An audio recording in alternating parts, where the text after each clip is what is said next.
So dahil meron na po ako ditong 30,629 ng gold coins, ay try natin mag-withdraw ng 58 pesos. Ito, kung pwede po ba natin ito ma-withdraw. So pindutin po natin kung ano ang lumabas. Disclaimer: the information provided by the speaker or presenter of this video or platform is for information purposes only and not to promote. All information is provided in good faith. However, we make no representation or warranty of any kind expressed or implied regarding the accuracy, legitimacy, adequacy, validity, reliability, availability, or completeness of this information.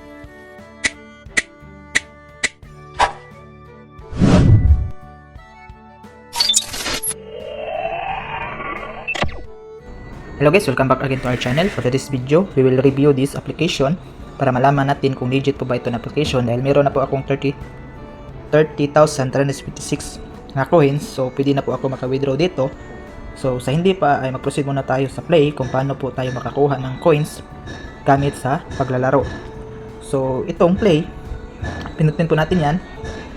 Pagkatapos ay mag-select po tayo ng 3 identical na mga tiles. So like yan, ganyan po.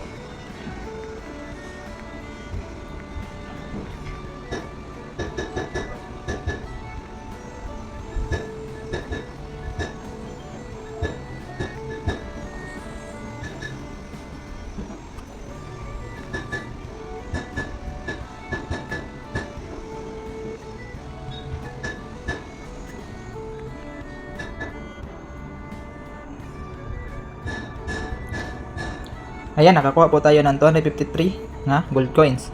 So, i-get lang natin. So, dito, pindutin ang next. Then, proceed po tayo sa withdrawal. So, home lang muna natin. Yan, dito. Nakikita po natin sa itaas, itong shop. So, pindutin po natin yan para mag-proceed na po tayo sa withdrawal.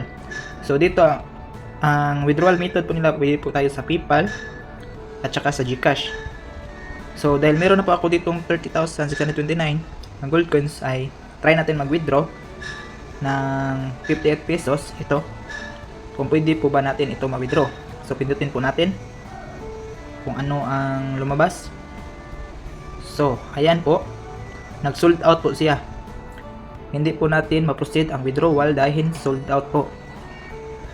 Kahit sa PayPal, meron po ditong $1, kaso ngayon yung umabot na yung 29,000 na gold coins po ay nawala na po yung $1.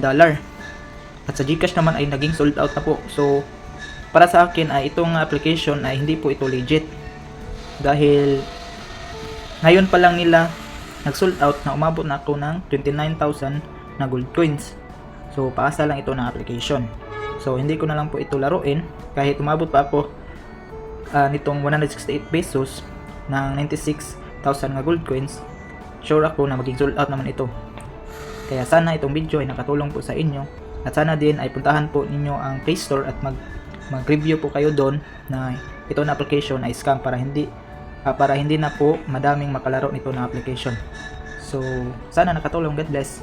Visit us my YouTube channel, Juni Agatano, and click subscribe and notification bell to keep you updated on my videos. The videos I upload about personal blog and finance. Thank you so much and God bless.